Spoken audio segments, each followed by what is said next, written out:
So too often, creators just hope to get noticed. Are you hoping that somebody notices you for you to take off? Why is this? So I have this theory, and maybe if I share it, it'll help people avoid doing this. My name is RayBenefield, and learning to advertise content better is one of my special interests. So today we're going to hopefully open some eyes about why you might not be taking enough advantage of advertising.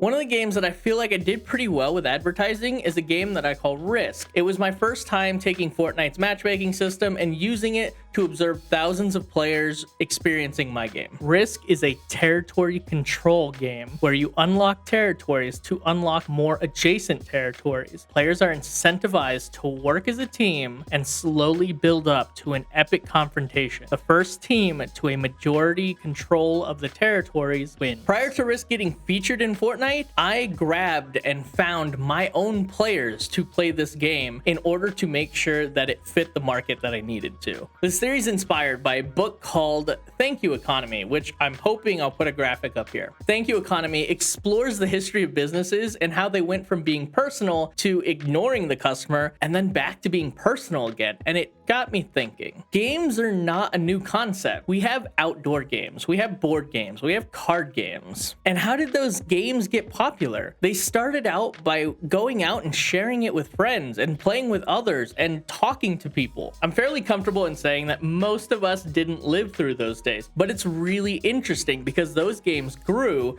by word of mouth. If you go a little bit further into the start of video games, the same kind of thing happened. They spread by word of mouth. It's really interesting because a lot of my favorite board games and card games were shared with me by word of mouth, like Pixel Tactics or Splendor. If you have some favorite games, drop a comment down below. I need to know some new ones. Now, the time when we grew up and video games started taking off, like Nintendo, Super Nintendo, Game Boy, socialization started dropping off. Video games in particular were basically a taboo. Like, only nerds played video games. It was nothing like Monopoly or Uno, which everybody played. During this time in video games, a lot of single player games rose, as well as local multiplayer. It meant the people you were sharing it with were very small groups. Eventually, Nintendo and Sega and eventually Sony got into the game. These AAA games made it very difficult for indie developers to make a name for themselves because spreading word of mouth wasn't as powerful anymore. As kids, if we wanted a particular game and we had an idea, if we ever wanted to really play it, we couldn't hope for an indie developer to make it. We had to hope that a AAA company picked it up and thought it was valuable enough to work with. This is a point in time where people who got interested in making games didn't have any hope for their game to take off because of the AAA industries. So instead, they worked to build their skills and try to get a job with a AAA company instead to make a living. So many current game developers grew up in this scene, and as a result, they're building their skills to try to get a job rather than building games to make a living for themselves. Online multiplayer and social media has completely changed opportunities. If you like making games, just drop a like on the video.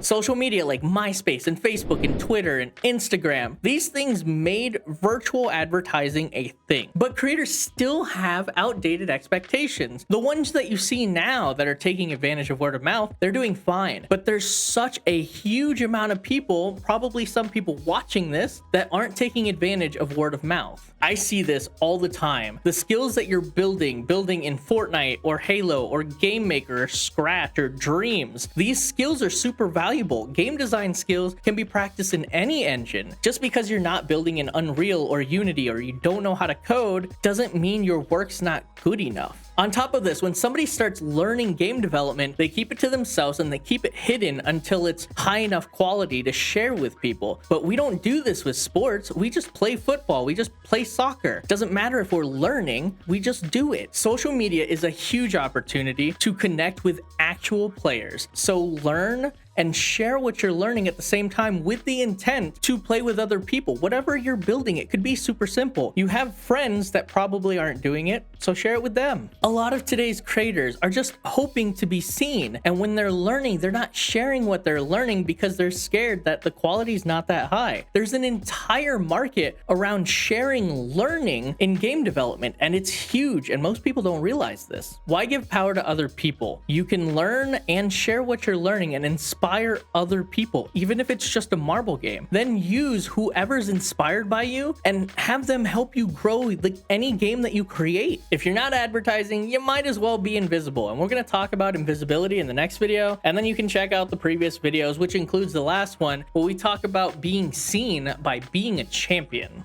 And I'll see y'all tomorrow.